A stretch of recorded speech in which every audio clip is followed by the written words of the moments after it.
मुसलमान मशीन है बच्चा पैदा करने का, इसी ने कहा। कटोगे तो बटोगे, इसी ने कहा। कपड़े से पहचानो, इसी ने कहा। पुलवामा के बाद दंगा करवाया, इसी ने कहा।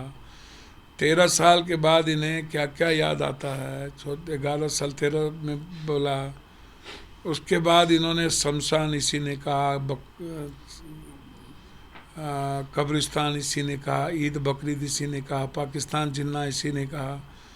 इसने जमात को गाली इसी ने दी। एक भी मुसलमान इसके कहीं दूर तक नहीं इसी ने कहा। इन्होंने एजुकेशन के किसी भी इदारा में 1 रुपया नहीं दिया। इन्होंने इनके बच्चों के, मुसलमानों की छात्रवृत्ति तक को इन्होंने फेलोशिप स्कॉलर इन्होंने ख़त्म कर दिया। इन्होंने इसके तरक्की के लिए कभी बात नहीं की।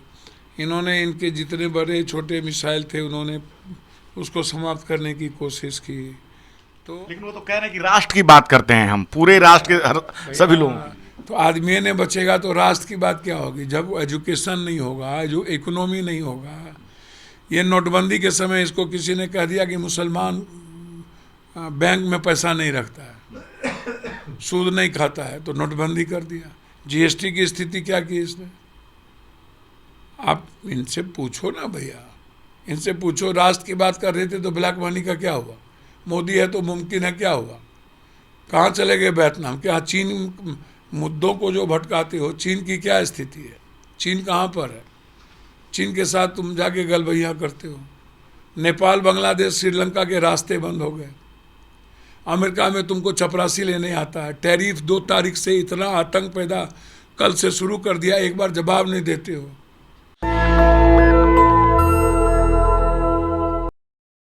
देश में वक्फ बोर्ड बिल आया सदन में और जिस प्रकार से पास हो गया, अपने बहुमत के शासनकाल में मोदी सरकार ये कानून लेकर नहीं आई, लेकिन जब अल्पमत में है 282 सांसदों के साथ ये लोकसभा में पास हो गया। हमारे साथ हैं पप्पू यादव। सर, पहले तो आपका स्वागत है चैनल पे। चलिए, धन्यवाद, नमस्कार। सर, क्या कहेंगे जिस प्रकार से मोदी सरकार ने ये कानून लेके आई है, कह रही है कि गरीबों के और मुसलमान जो हैं, पसमानदा मुसलमान, सबकी बात की गई है, इसमें मुसलमानों के हित का ख्याल रखा गया है। भैया, मुसलमान मशीन है बच्चा पैदा करने का, इसी ने कहा। कटोगे तो बटोगे, इसी ने कहा। कपड़े से पहचानो, इसी ने कहा। पुलवामा के बाद दंगा करवाया, इसी ने कहा। 13 साल के बाद इन्हें क्या क्या याद आता है। 11 साल 13 में बोला। उसके बाद इन्होंने शमशान इसी ने कहा, कब्रिस्तान इसी ने कहा, ईद बकरीद इसी ने कहा, पाकिस्तान जिन्ना इसी ने कहा। इसने जमात को गाली इसी ने दी। एक भी मुसलमान इसके कहीं दूर तक नहीं इसी ने कहा। इन्होंने एजुकेशन के किसी भी इदारा में 1 रुपया नहीं दिया। इन्होंने इनके बच्चों के, मुसलमानों की छात्रवृत्ति तक को इन्होंने फेलोशिप स्कॉलर इन्होंने ख़त्म कर दिया। इन्होंने इसके तरक्की के लिए कभी बात नहीं की। इन्होंने इनके जितने बड़े छोटे मिसाइल थे उन्होंने उसको समाप्त करने की कोशिश की। तो आप हमको ज़रा बताओ ना, ये कौन, ये क्या करना चाहते हैं? ये मुसलमान को गाली न दें तो इस जन्म में ये चुनाव न जीते, मुखिया नहीं बने। मुसलमान देखिए, ये आज की बात नहीं है। गुरु गोलकवर के तीनों किताब को पढ़िए। उन्होंने सभी धर्मों को बोला था जिसको देश में रहना उसको हिंदू बनना पड़ेगा। आप उसके तीनों बुक्स को पढ़िए। बौद्ध को बौद्ध धर्म क्यों आए? जब तक इन्होंने हमला किसने किया? सनातन की संस्कृति पर, सभ्यता पर, समाज के कमज़ोरों पर, दलितों पर किसने हमला किया? आप हमको बताओ ना। इस्लाम तो आए नहीं थे, तो बौद्ध किसने लाया? बौद्ध आने का कौन लोग हैं? तो उसकी बात तो ये करते नहीं। क्रिश्चियनाइस्ट को इसने एक बार थोड़ी, धर्मांत के सवाल पर कितना बेइज्जत किया। हमेशा धर्मांत के सवाल पर क्रिश्चियन को ख़त्म करने की कोशिश की बीजेपी ने। क्रिश्चियन को हमेशा वैचारिक रूप से डैमेज करने की कोशिश की। आज वो क्रिश्चियन की बात करता है। दूसरी बात, खालिस्तान कहने का काम, गाली देने का काम सिखों को आज से कर रहे हैं ये। आप उठा के देखो ना, क्या क्या नहीं कहते हैं। उग्रवादी मुसलमान को भी कहते हैं, आतंकवादी सिख को भी कहते हैं, ये दलित को भी आतंकवादी, उधर नक्सलवादी कहते हैं ये। तो ये किसको छोड़ते हैं? आप उठा करके देखो। मंडल की जब लड़ाई थी तो इन्होंने कमंडल को ला करके हजारों मंडलवादी को मरवा दिया और आरक्षण को रोकने का काम किया। और आरक्षण के सवाल पर, मंडल के सवाल पर ही बीजेपी ने सपोर्ट वापस लिया था। तो ये किसके विरोधी नहीं है? जाति जनगणना के विरोधी हैं, प्रमोशन के विरोधी हैं। ये किसके हैं? ना ये दलित के हैं, ना ST SC के हैं, ना EBC के हैं, ना OBC के हैं, ना ये आरक्षण के हैं, ना ये जाति जनगणना के हैं। लेकिन वो तो कह रहे हैं कि राष्ट्र की बात करते हैं हम, पूरे राष्ट्र के सभी लोगों की। तो आदमी ने बचेगा तो राष्ट्र की बात क्या होगी? जब एजुकेशन नहीं होगा, जो इकोनॉमी नहीं होगा। ये नोटबंदी के समय इसको किसी ने कह दिया कि मुसलमान बैंक में पैसा नहीं रखता है, सूद नहीं खाता है, तो नोटबंदी कर दिया। GST की स्थिति क्या की इसने? आप इनसे पूछो ना भैया, इनसे पूछो। राष्ट्र की बात कर रहे थे तो ब्लैक मनी का क्या हुआ? मोदी है तो मुमकिन है, क्या हुआ?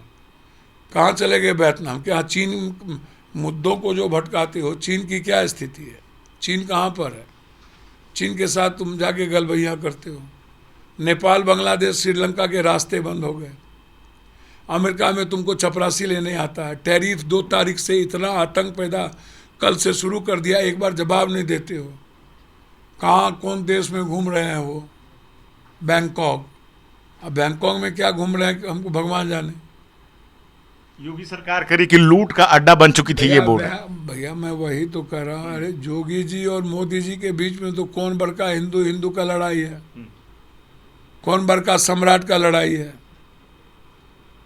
जोगी जी लूट का अड्डा बन गया था तो जरा बताइए ना, अंग्रेज के समय में राजा महाराजाओं को इतना बड़का बड़का जमीनों की पट्टा कैसे मिल गई बिना दलाली किए?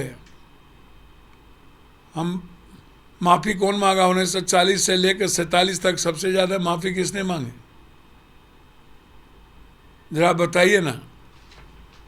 जोगी जी से हम पूछना चाहते हैं कि वो जमींदारी और राजशाही कहाँ से आई? तब मुसलमान थे क्या? बौद्ध धर्म कहाँ से आया? तब मुसलमान थे क्या? आज जो आप मुद्दा बनाते हो भटकाने का, कटोगे तो बटोगे, आपके नारे ही ऐसे ही होते हैं। आपने एक भी मुसलमान को, आप कहते हो मुसलमान, एक भी मुसलमान का दुकान लगने दिए क्या? मैं जोगी जी आपसे पूछना चाह रहा हूँ। तो आप मुसलमानों को द्वितीय दर्जा के लिए डराने के लिए क्या करते हो? आप किसी को डरा पाए? पेरियार डरा, कबीर डरा, सावित्रीबाई फुले डरा, अंबेडकर जी डरे जिसने समानता लाई। तो आप सबको डराना चाहते हो एक ही घाटी में है। ये कहाँ से संभव है जोगी जी? हाँ, इतना बड़ा बड़ा जमीन, इतना बड़ा माफिया तो सब आप ही लोगों के पास है। ये तो अल्लाह के नाम से है। अब कौन बेचेगा भैया इस जमीन को? अब किसको देगा? किसके लिए डेवलप करेगा जब आप इसके एजुकेशन पर नहीं, हेल्थ पर नहीं, इसके इदारे पर नहीं, इसके सारे मदरसे को आप कहते हो आतंकवादी का जगह है वो? तो कौन देगा भैया? सरकार करे कि उससे राजस्व आएगा तो जो है इतनी जमीनें बेकार पड़ी है। मोदी न तब मुमकिन है, तब तक राजस्व नहीं था। 11 साल क्या कर रहे थे? मोदी ये कर देंगे, मोदी स्किल ले आएंगे, स्टार्टअप ले आएंगे, स्टैंड अप ले आएंगे, पाकिस्तान मिट जाएगा, डॉलर ये हो जाएगा। डॉलर कहाँ है? रुपया की वैल्यू दुनिया में क्या है? आज सोना कहाँ है? तेल कहाँ है? सब्जी कहाँ है? फल पर्व में कहाँ है? फल पूजा करने वाला बर्तन की स्थिति क्या है? अरे जोगी जी बताओ ना, शेयर मार्केट क्या है? सीना तो ठोकते थे, आज आप उम्मीद नाम रखे हो तो उम्मीद खत्म हो गई। अब एक ही उम्मीद है,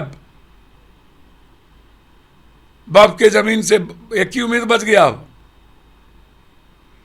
तो ये राजनीति का बड़ा हिस्सा है, मुद्दों को भटकाने के लिए चीन है, इनको जो बेइज्जत किया अमेरिका में वो है, टेरिफ मुद्दा है, अभी माफ़ी मांगा जाके रूस से वो मुद्दा है। तो इन सारे मुद्दों को भटकाने के लिए बक जब नहीं डरा मुसलमान कभी, संविधान के साथ चलता रहा, तो अंतिम कील साबित ठोकने के लिए मुसलमान को काट छाट करो। तो कितना पहले अलग अलग धर्म को गाली दे ही चुके हो, अब देश को ऐसे बांट के इतना नफरत पैदा करके कितना सियासत करो? इसलिए बिल्कुल गलत है, या बिल ही गलत थी, क्योंकि इसमें कंप्लीट राजनीति थी। सर ये कहा जा रहा कि ठीक है, तो हमारे साथ बातचीत कर रहे थे पप्पू यादव, और जिस प्रकार से उन्होंने सरकार पे हमला किया कि किस प्रकार से मोदी है तो मुमकिन है का नारा दिया गया, लेकिन पिछले 11 सालों में लगातार किस प्रकार से मुस्लिम समुदाय के लिए नकारात्मक बातें कही गई और मुस्लिमों को जो है उनको एक तरह से आतंकवादी या बहुत सारी चीज़ें बताई गई। लेकिन इस बिल के द्वारा जो है किसी का भला नहीं होने वाला, बस सरकार जो है उस ज़मीन को हथियाना चाहती है। आप क्या सोचते हैं इस छोटी सी बातचीत पर? अपनी राय हमें ज़रूर बताएं। रंजय कुमार, नेशनल दस्तक। नेशनल दस्तक की आपसे गुजारिश है कि अगर इसको बचाना चाहते हैं तो नेशनल दस्तक को सब्सक्राइब करने के लिए रेड कलर के सब्सक्राइब बटन को दबाएं, फिर बेल आइकन की घंटी दबाएं। नेशनल दस्तक को बचाने के लिए बहुत जरूरी है कि हर खबर को शेयर करें, लाइक करें, कमेंट जरूर करें।